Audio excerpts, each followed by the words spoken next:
Buzz Room Service. À côté de chez vous, il y a forcément quelqu'un qui fait le buzz. Vers l'infini et au-delà. Mignonne, allons voir si la Rose qui ce matin avait déclose sa robe de pourpre au soleil au point perdu, cette avait prêt. Oh là là, c'est des mots compliqués que tu m'as choisi ce matin. Les plis de sa robe pourprée et son teint au vôtre pareil. Enfin quand même, Totem Poète, ça c'est le bouquet, hein. Que se passe-t-il? C'est en révision du bac français? Tu fais une petite révision des œuvres de Ronsard? Prévision. Prévision. Ça pourrait, mais bon, il faut toujours se méfier des apparences. Pourquoi? J'ai envie de dire ode à la rose pour un événement qui n'est pas à l'eau de rose. Florissimo 2015. Exposition florale parmi les plus prestigieuses d'Europe. 3 ans de préparatifs sont nécessaires pour la mettre au point et créer un immense jardin éphémère de 15 000 mètres carrés. Et elle fête sa 10e édition cette année au Parc des Expos de Dijon dès jeudi, et ce jusqu'au 29 mars. On découvre le programme avec Yves Bruno, directeur général de Dijon Congrès Expo. Bonjour. Bonjour. 200 000 visiteurs attendus. Ils étaient combien en 2010 lors de la précédente C'était 185 000.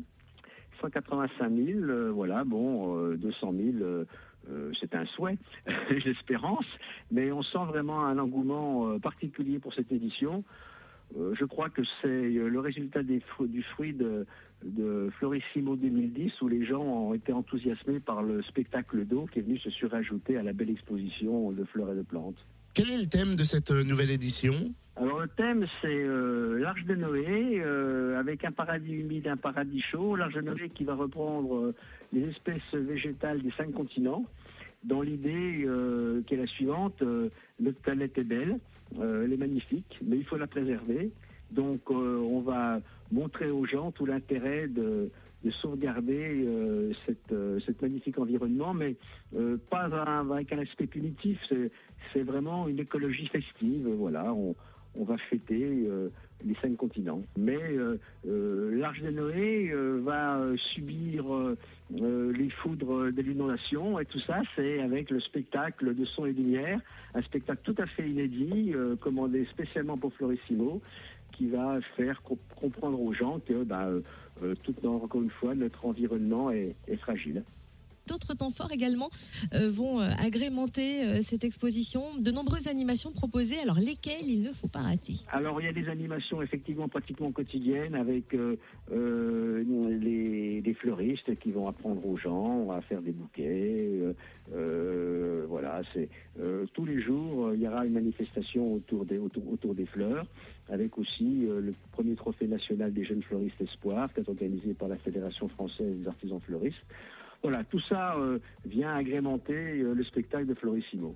Et puis Florissimo accueillera le premier trophée national des jeunes fleuristes, Espoir 2015, les 23 et 24 mars. En quoi consiste cette compétition ?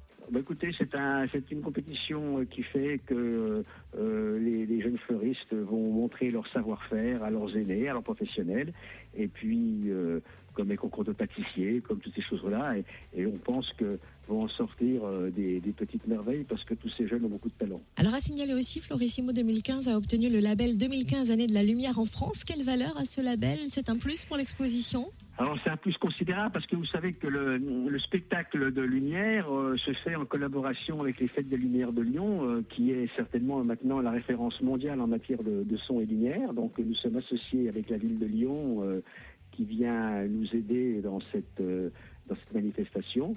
Et la qualité de nos intervenants, la qualité du spectacle proposé, fait qu'on a réussi à avoir effectivement ce label qui est un gage de grande qualité. L'exposition Florissimo sera ouverte tous les jours jusqu'à 21h dès jeudi.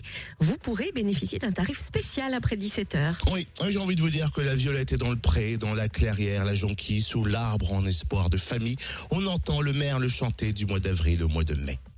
Voilà. Tu veux pas nous chanter Colchic dans les prés tant que tu y es? Et puis pour retrouver le programme complet, florissimo.fr. Bonne journée tout le monde.